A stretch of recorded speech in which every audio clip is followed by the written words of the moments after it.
બનાસકાંઠામાં કોરી ઉદ્યોગ ઠપ થઈ ગયો છે અને કોરીના સંચાલકોએ ચોક્કસ મુદતની હડતાળ ઉપર ઉતર્યા છે અને જેના કારણે અનેક કામો અટવાયા છે અને લોકોની રોજગારી બંધ થઈ ગઈ છે। આવનારા દિવાળીના તહેવાર પહેલા કોરી ઉદ્યોગની હડતાળને લઈને બનાસકાંઠા જિલ્લામાં હજારો ટ્રકના પૈડા થંભી ગયા છે તો હજારો લોકોનો દિવાળી તહેવાર બગડે તેવી પરિસ્થિતિ સર્જાઈ છે।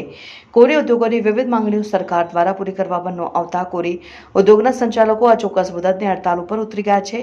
છેલ્લા કેટલાય સમયથી વિવિધ પડતર માંગણીઓને લઈને કોરી ઉદ્યોગના સંચાલકો દ્વારા વારંવાર રજૂઆત કરવામાં આવી હતી, જોકે તેમના પ્રશ્નોનું નિરાકરણ ન આવતા હવે કોરી સંચાલકોએ અચોક્કસ મુદતની હડતાળ પર ઉતર્યા છે અને કોરી ઉદ્યોગ સંચાલકોનું કહેવું છે કે કોરી ઉદ્યોગથી સરકારને ઘણી આવક થઈ રહી છે। બનાસકાંઠામાં કોરી ઉદ્યોગથી સરકારને ઘણો ફાયદો છે, ત્યારે આ ઉદ્યોગ ઠપ થઈ જવાથી અનેક રોજગારી છીનવાઈ છે। 10,000થી વધુ લોકો રોજગાર મેળવતા હતા, જે હાલ બંધ થયો છે અને આવનારા તહેવારોમાં પણ જે શ્રમિકો છે તેમને ભારે મુશ્કેલી પડી શકે તેમ છે। સરકારમાં અનેકવાર રજૂઆતો કરી ચૂક્યા છે, પરંતુ સરકાર અમારા વિવિધ મુદ્દાઓની માંગણી સ્વીકારી નથી અને તેના કારણે ક્વોરી ઉદ્યોગ બંધ કરવાનું ફરજ પડી છે અને સરકાર ઝડપથી જે માંગણીઓ છે તે પૂરી કરી આપે તેવી માંગ છે। 2022ના રોજ સરકારે અમને લેખિતમાં સમાધાન કર્યા હતા 7 મુદ્દાઓના, પરંતુ તેનું કોઈ નિરાકરણ આવ્યું નથી। ઈસી માઇનિંગ પ્લાન વાયોલેશન સહિતના નવા નિયમોને કારણે ધંધા બંધ કરવાનો સમય આવ્યો છે। કોરી બંધ થતાં રોજગારીનો મોટો પ્રશ્ન થઈ શકે તેમ છે, છતાં સરકારની જીએસટીની આવક, રોયલ્ટીની આવક પછી વિકાસના કામો, અત્યારે બાયપાસનું કામ શરૂ થવાનું છે। રોડ રસ્તાનું સમારકામ કઈ રીતના થશે એ મોટો પ્રશ્ન છે। બનાસકાંઠા કોરી એસોસિએશન આજે એકત્રિત થઈ અને નિવાસી કલેક્ટર સાહેબને અમે આવેદનપત્ર આપ્યું છે અને ગુજરાતની તમામ કોરી 70% તો અત્યારે એટીઆર લોક જ કરી દીધા છે અને 20% એટીઆર 26/10 લોક કરવા માટે આ લોકોએ અમને કીધું છે કે ભાઈ જેને ઈસી માઇનિંગ પ્લાન નથી એમના બધાના જ અમે એટીઆરો લોક કરી દઈશું અને એકદમ લુખી ચાલે છે એમની। કોઈ અધિકારીને મળવા જવું હોય તો 2 કલાક સુધી વેટિંગમાં બેસવું પડે છે। જીઓલોજી કોઈની વાત સાંભળતા નથી। માઇનિંગ પ્લાનો કેટલા બધા પેન્ડિંગ પડ્યા છે વર્ષોથી, એ મંજૂર પણ નથી થયા અને અત્યારે આ સમયમાં જે કોરી ઉદ્યોગને બંધ કરવામાં આવ્યો છે એના કારણથી 20,000થી 25,000 માણસોને રોજગારી છીનવાની છે અને એ લોકોને સામે દિવાળી આવે છે।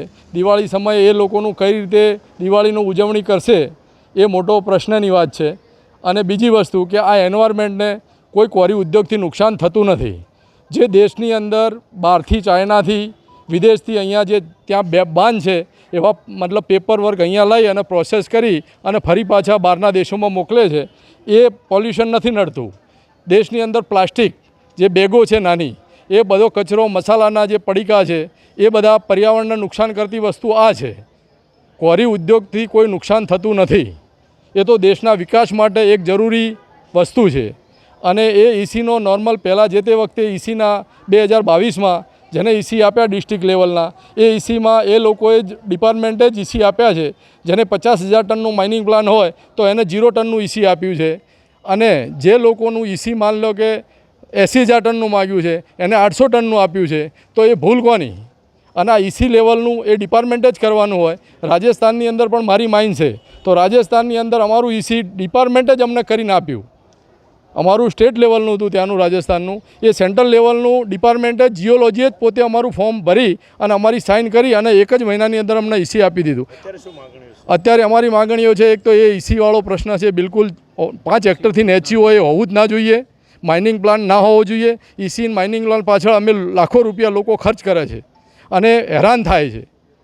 બીજી વસ્તુ છે કે ગાડીનો જે પ્રશ્ન છે, ધારો કે ગાડી ભરેલી હોય અને 2 ટન ઓવરલોડ હોય તો પણ એ ગાડી સીઝ કરવામાં આવે છે, એ ખોટી રીતે હેરાન થાય છે। તો આ હેરાનગતિ બિલકુલ ના હોવી જોઈએ।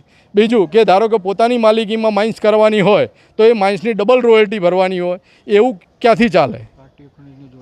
અને આરટીઓ ખનીજ સાથે જો જોડાણ છે એ અલગ કરવું જોઈએ, એ આરટીઓનો પ્રશ્ન છે। ઈસી છે એ તો ફોરેસ્ટ ડિપાર્ટમેન્ટનો પ્રશ્ન છે। એટલે આ બધું ના હોવું જોઈએ અને દરેકને શાંતિથી ધંધો કરી શકે તો એનો કંઈક વિકાસ થાય। અત્યારે ગાડીઓને જે લોકોએ ક્રશરો કરોડો રૂપિયાના પ્લાન્ટથી રૂપિયા બેંકનું ઇન્વેસ્ટમેન્ટ કરીને પ્લાન્ટ નાખ્યા હોય, એના પાછળ ગાડી, અત્યારે એક ગાડીની કોસ્ટ છે 60થી 70 લાખ રૂપિયા વ્યાજ સાથે, તો એ બધાના હપ્તા કઈ રીતે ભરવા? રોજ જો આવી હેરાનગતિ હોય તો કઈ રીતે આ લોકોનો મતલબ કોરી ઉદ્યોગ ચાલી શકે?